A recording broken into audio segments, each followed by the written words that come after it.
যারা সিপিএম যারা পরে গেছেন ত্রিপুরার জনগণকে অনেক ছাপিয়ে পিটিয়ে আমাদের ত্রিপুরার শৃঙ্খলাকে নষ্ট করে গেছেন। এরপরে যারা কংগ্রেস এত বছর করেছেন ওরা আমাদেরকে আরো নষ্ট করে গেছেন। তার জন্য আজকে আমরা সিপি এবং আরপিআইএস রিপাবলিকান পার্টি অফ ইন্ডিয়ার পক্ষ থেকে আমরা আজকে গণ অবস্থান করেছি। কেননা আমরা একটু আরম্ভ করতে যাচ্ছি, আমাদের প্রেসিডেন্ট এখনো রাস্তায় আছে, তার জন্য আমরা অপেক্ষা করছি। সিপিএম করে, কংগ্রেস করে, টিএমএস করে এবং পিওয়াইপিসি করে,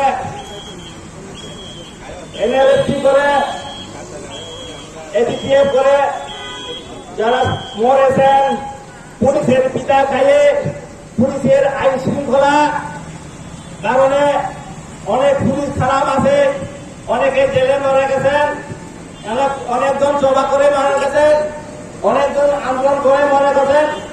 তাদের আত্মার সম্পত্তির জন্য আমরা 1 মিনিট নীরবতা পালন করে আমাদের এই আন্দোলন, আমাদের এই গণ অবস্থান আরম্ভ করতে যাচ্ছি। এবং আমাদের প্রেসিডেন্ট মিস্টার সত্যজিৎ দাস এখনো রাস্তায় আছেন, আর 10 মিনিট লাগবে।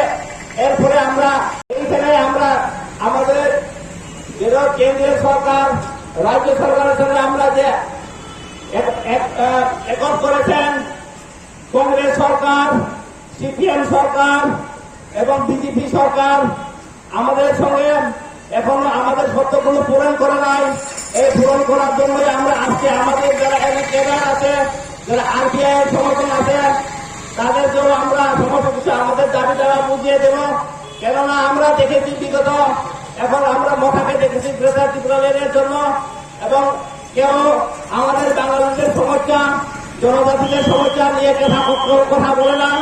যারা বলেছিল আমাদের তারা পার্টির জন্য কথা বলে, বিজেপি বলে বিজেপির জন্য, সিপিএম বলে সিপিএম এর জন্য, কংগ্রেস বলে কংগ্রেসের জন্য। কিন্তু পরবর্তী সময়ে কি হবে আমাদের ইতিহাস ধীরে ধীরে বদলাতে যাচ্ছে। তার জন্যই যারা আমাদের এইখানে যারা ইঞ্জিনিয়ার, যারা বাঙালি ভাই এবং ইঞ্জিনিয়ার উপজাতিরা জনজাতিরা আছেন, তারা পূর্ব থেকে ছিল, কিন্তু মাঝখানে কি চাকমা, কি ত্রিপুরি, কি বাঙালি, এইখানে মুসলমানদের তারা পেয়ে এইখানে যারা এসেছেন, যারা ঘুষ পয়সা বলে, তারা বিদেশি বলে, তাদের জন্য সরকার কিছু না কিছু চিন্তা করতে হবে।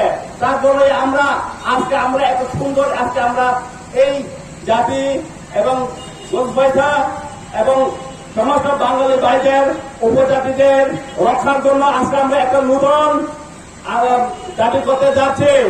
এই দাবি গ্রেটার দাবি নয়, এই দাবি গ্রেটার ইন্ডিয়া। আমরা দরকার করে বাংলাদেশের কিছু অংশ নিব, আসামে কিছু বাংলাদেশের অংশ নিব, তবে আমরা বাঙালি ভাইদের জন্য একটা স্থান চিহ্নিত করতে হবে। আপনার বলে আমরা আজকে সুন্দর করে বুঝিয়ে দেব কেন গ্রেটার ইন্ডিয়া দরকার, কেন গ্রেটার ইন্ডিয়া দরকার, কেন ত্রিপুরা ল্যান্ড দরকার। আজকে আমরা সুন্দরভাবে বুঝিয়ে দেব। আমরা এখানে জনরাজি করে কোন লাভ নেই, জনরাজি ছাড়া লাভ নেই। আমরা একটা সুন্দর সমস্যা সমাধানের মধ্যে আসতে হবে। তার জন্য আমরা আজকে এই করার থেকে আমরা কেন ইন্ডিয়া গ্রেটার ইন্ডিয়া দরকার, কেন গ্রেটার ত্রিপুরা ল্যান্ড দরকার, কেন আরবিআই দরকার, কেন সরকারের কাছে এইসব আন্দোলন করা দরকার, আজকে আমরা প্রস্তুত করে আমরা আমাদের সমস্ত ত্রিপুরাবাসীদের এবং ইন্ডিয়াবাসীদের সামনে তুলে ধরব। আরেক কারণে দেখো সঙ্গে মিলে আমরা আজকে এখানে আমাদের গণ অবস্থান, প্রথম গণ অবস্থান আজকে তরফ থেকে এবং টিআইবিসির তরফ থেকে করতে যাচ্ছে। কেন করতে যাচ্ছে আজকে আমরা তুলে ধরব। কিন্তু এর আগে যারা আমাদের জন্য মারা গেছেন, অনেকজন সিপিএম করে মারা গেছেন, অনেকজন